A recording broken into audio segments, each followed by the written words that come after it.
আসসালামু আলাইকুম। BBC time বেডিতে আপনাকে স্বাগত। শুরুতে এই সংবাদ শিরোনাম, পরে বিস্তারিত।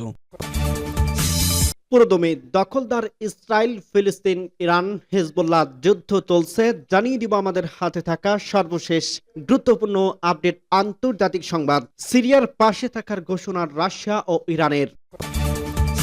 জানিয়ে দিব নেতানিয়াহুর হাতে তাস ফুরিয়ে যাচ্ছে।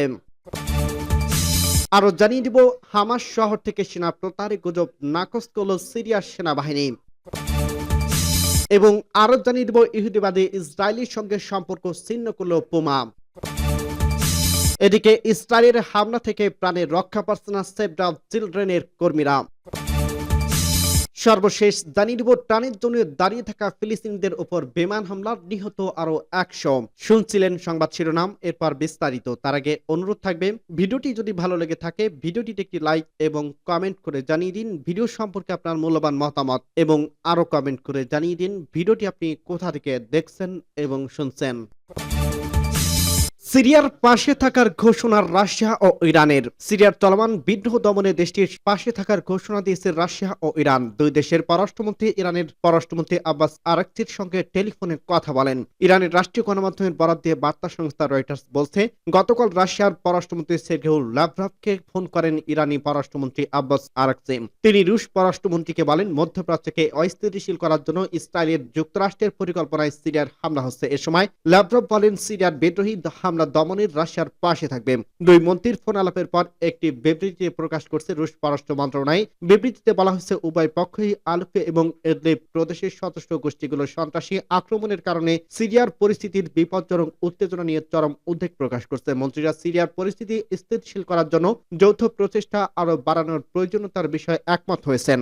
এর আগে তুরস্কের পররাষ্ট্রমন্ত্রী হাকান ফিদানের সঙ্গে সিরিয়ার ইস্যু নিয়ে টেলিফোনে কথা বলছেন সের্গেই লাভরভ। গত বুধবার সিরিয়ার বিদ্রোহী গোষ্ঠীর হায়াত তাহরির আশ-শামস আর তার অনুগত অন্যান্য সদস্য গোষ্ঠী আলেপ্পো শহরে হামলা চালায়। এরপর গতকাল শনিবার আলেপ্পোর বেশিরভাগ এলাকা বিদ্রোহীদের দখলে নিয়ে গেছে, জানিয়েছে বার্তা সংস্থা রয়টার্স। এদিকে বিবিসি জানিয়েছে, আলেপ্পো এবং ইদলিব প্রদেশের সন্ত্রাসী গোষ্ঠীগুলোর সঙ্গে তীব্র লড়াই গত কয়েকদিনে সিরিয়ার সামরিক বাহিনীর ডজনের বেশি সৈনিক নিহত বা আহত হয়েছেন। উদ্বিগ্ন পরিস্থিতিতে বিদ্রোহীদের ঠেকাতে সিরিয়ার পাশে দাঁড়িয়েছে রাশিয়া। সিরিয়ার অবজারভেটরি ফর হিউম্যান রাইটস বলছে, আলেপ্পোর বিভিন্ন এলাকায় সিরিয়ার সেনাদের নিয়ন্ত্রণের বাইরে চলে যাওয়ার পর বিমান হামলা চালিয়েছে রাশিয়া। কেবলিনের মুখপাত্র দিমিত্রি পেসকভ বলছে, সিরিয়ার সার্বভৌমত্বের উপর আক্রমণ হয়েছে। দ্রুত শৃঙ্খলা ফিরিয়ে আনার জন্য সিরিয়ার সরকারের পাশে আছে মস্কো।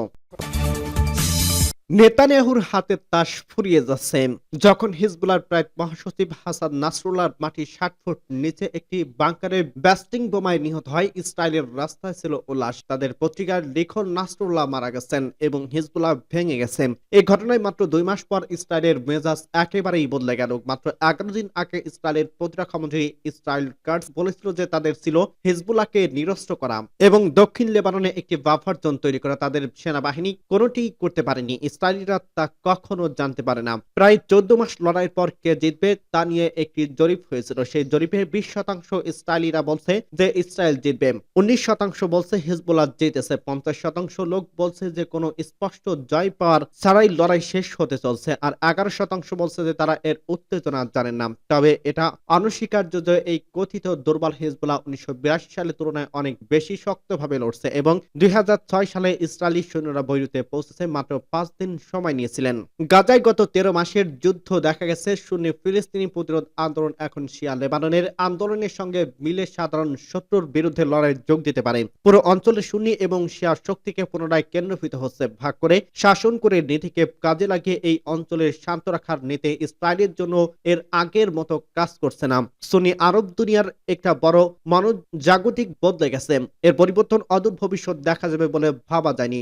এর জন্য ইসরায়েল বা আমেরিকা প্রস্তুত ছিল না। আর তা হচ্ছে ইসরায়েলকে স্বীকার করে নিয়ে আসলে এই অঞ্চলে আর শান্তি প্রতিষ্ঠা করা যাবে না। মধ্যপ্রাচ্যে ইসরায়েলের অর্থনৈতিক, সামরিক এবং প্রযুক্তিগত আধিপত্য এবং প্রশ্নহীনভাবেই ছেড়ে দিতে রাজি নয় অধিকাংশ দেশ। এর সবচেয়ে বড় প্রমাণ এই যে বর্তমান সৌদি নেতৃত্বে বিগত বহু বছরের অবস্থানে পরিবর্তন এসেছে। তারা এখন ফিলিস্তিনি প্রশ্নের অনেক বেশি খোলাখুলি তাদের অবস্থান জানান দিয়েছে। এর জন্য হয়তো সাম্প্রতিক সময় দেশের জনগণের উত্তাল প্রতিবাদ ভূমিকা রেখেছে। বেশ কয়েক দশক হেমাগারে থাকার পর আরব জাতীয়তাবাদ এবং দখলদারদের বিরুদ্ধে সদস্য প্রতিরোধ এসে মিলছে ইসলামের পতাকা তলে। হামাস শহর থেকে সেনা প্রত্যাহারের গুজব নাকচ করল সিরিয়ার সেনাবাহিনী। গুজবে কান না দিতে জনগণের প্রতি আহ্বান। সিরিয়ার উত্তরাঞ্চলীয় হামাস শহর থেকে সেনা প্রত্যাহার করার গুজব নাকচ করে দিয়েছে দেশটির সরকার। দামেস্কে বলছে, সিরিয়ার সেনাবাহিনীর সন্ত্রাস বিরোধী যে সফল যুদ্ধ চালাচ্ছে তার বিরুদ্ধে গণমাধ্যম যুদ্ধের অংশ হিসেবে এ ধরনের অপপ্রচার চালানো হচ্ছে।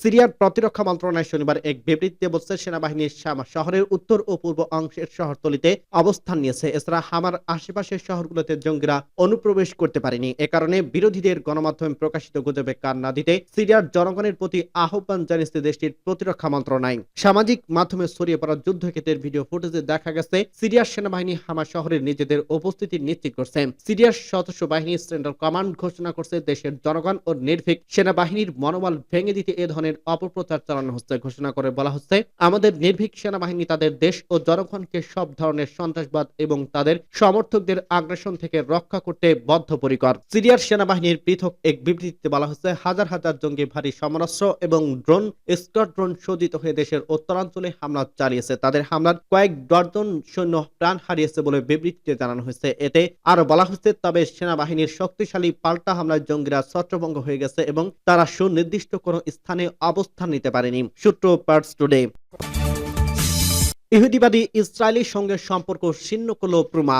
জার্মান ক্রীড়া সামগ্রী প্রস্তুতকারী প্রতিষ্ঠান পুমা 5 বছরের চাপ ও আন্তর্জাতিক নিষেধাজ্ঞার মুখে শেষ পর্যন্ত ইহুদিবাদী ইসরায়েলের সঙ্গে সম্পূর্ণ সম্পর্ক ছিন্ন করছে। ফিলিস্তিনি সমর্থকদের ব্যাপক চাপ এবং প্রায় 5 বছরের আন্তর্জাতিক নিষেধাজ্ঞার পর অবশেষে ক্রীড়া সরঞ্জাম কোম্পানি পুমা ইহুদিবাদী দখলদার সরকারের ফুটবল ফেডারেশনের সঙ্গে নিজের সহযোগিতার সম্পর্ক ছিন্ন করছে। পুমা ঘোষণা করছে, চলতি 2024 সালে শেষ হওয়ার পর ইসরায়েলের ফুটবল ফেডারেশনের সঙ্গে নিজের স্পন্সরশিপ চুক্তি আর নবায়ন করবে না। গত 5 বছরের বেশি সময় ধরে তেল আবিবের সঙ্গে সহযোগিতা করার কারণে ইসরায়েলকে বয়কট করার বৈশ্বিক আন্দোলনকারীদের তীব্র চাপের মুখে ছিল পুমা। আন্দোলনকারীরা ইসরায়েলের সঙ্গে সম্পর্ক ছিন্ন করার জন্য পুমার প্রতি আহ্বান জানিয়ে আসছিলেন। ইহুদিবাদী ইসরায়েলের উপর নিষেধাজ্ঞা আরোপ এবং বয়কট আন্দোলন এবং বিডিএস এর আওতায় বিশ্বের প্রায় 20টি দেশ ইহুদিবাদী ইসরায়েল বিরোধী তৎপরতা চালিয়ে আসছে। সংগঠনটি 2022 সালে ইসরায়েলের সঙ্গে সম্পর্ক রক্ষা করার কারণে জার্মান কোম্পানি পুমার পণ্য বয়কট করার ডাক দিয়েছিল। এর ফলে পুমার যে ব্যবসায়িক ক্ষতি হয় তা থেকে বেরিয়ে আসার জন্যই মূলত তেল আবিবের সঙ্গে সম্পর্ক ছিন্ন করার ঘোষণা দিল পুমা। ক্রীড়া সামগ্রীর ক্ষেত্রে অন্যতম বৃহত্তম জার্মান নির্মাতা পুমা স্পোর্টস কোম্পানি এর আগে ইহুদিবাদী ক্রীড়া দলগুলিকে স্পন্সর করার জন্য তেল আবিবের সঙ্গে আর্থিক চুক্তি স্বাক্ষর করছিল। ইউরো মেডিটেরিয়ান হিউম্যান রাইটস ওয়াচের মতে, গাজা উপত্যকায় ইহুদিবাদী ইসরায়েলের যে ভয়াবহ গণহত্যা চালাচ্ছে, আমেরিকা এবং জার্মানি তার প্রত্যক্ষ অংশীদার। ইসরায়েলে হামলা থেকে প্রাণে রক্ষা পাচ্ছে না সেভ দ্য চিলড্রেনের কর্মীরা। গাজায় ত্রাণের জন্য অপেক্ষায় থাকা 12 ফিলিস্তিনি সহ অন্তত 100 ফিলিস্তিনিকে হত্যা করছে ইসরায়েলি সেনা। এদিকে নেতানিয়াহুর বাহিনীর বিরুদ্ধে উত্তর গাজায় নিষিদ্ধ থার্মোব্যারিক বোমা ব্যবহারের অভিযোগ এসেছে হামাস। শনিবার 30 নভেম্বর খাদ্য সহায়তার অপেক্ষায় থাকা 12 ফিলিস্তিনিকে গাজার খান ইউনুসে হত্যা করা হয়। উত্তর গাজার জাবালিয়া শরণার্থী শিবিরে ভয়াবহ বিমান হামলা চালায় ইহুদিবাদী ইসরায়েলি বাহিনী। এতে কমপক্ষে 40 ফিলিস্তিনি প্রাণ হারায়। ইসরায়েলের হামলা থেকে প্রাণ রক্ষা পাচ্ছে না সেভ দ্য চিলড্রেনের কর্মীরা। দখলদার ওয়ার্ল্ড সেন্ট্রাল কিচেন ও সেভ দ্য চিলড্রেনের কর্মীরা হত্যা করছেন। গাজা স্বাস্থ্য মন্ত্রণালয় জানিয়েছে, এদিকে এক বছরের বেশি সময় ইসরায়েলি হামলায় 44,382 জন ফিলিস্তিনি নিহত হয়েছে। এ সময় আহত হয়েছে 1 লাখেরও বেশি ফিলিস্তিনি। ইসরায়েলি বাধায় দীর্ঘ সময় গাজায় অর্ধেকের বেশি জনগণের কাছে কোনো ধরনের খাদ্য সামগ্রী পৌঁছাচ্ছে না। চরম সংকটে গাজায় প্রায় সব অঞ্চলের মানুষ। ত্রাণের জন্য দাঁড়িয়ে থাকা ফিলিস্তিনিদের উপর বিমান হামলা, নিহত আরো 100 ফিলিস্তিনি। সংবাদ মাধ্যম আল জাজিরার প্রতিবেদনে বলা হয়েছে, শনিবার 30 নভেম্বর ইসরায়েলি বাহিনী উত্তর গাজায় জাবালিয়া শরণার্থী শিবিরে ভয়াবহ হামলা চালিয়েছে।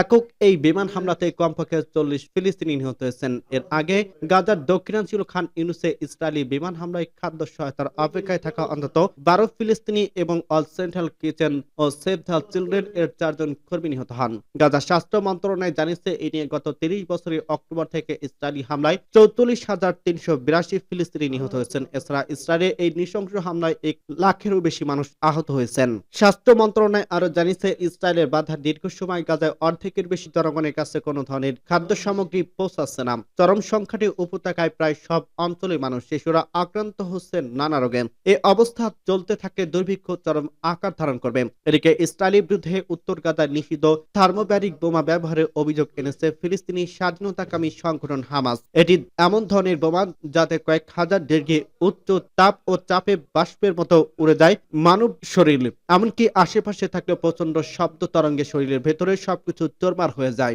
অন্যদিকে গাজায় যুদ্ধবিরতি প্রস্তাব নিয়ে আলোচনা করতে হামাসের একটি প্রতিনিধি দল মিশরের কায়রোতে পৌঁছেছে। প্রস্তাবে যুদ্ধবিরতির সময়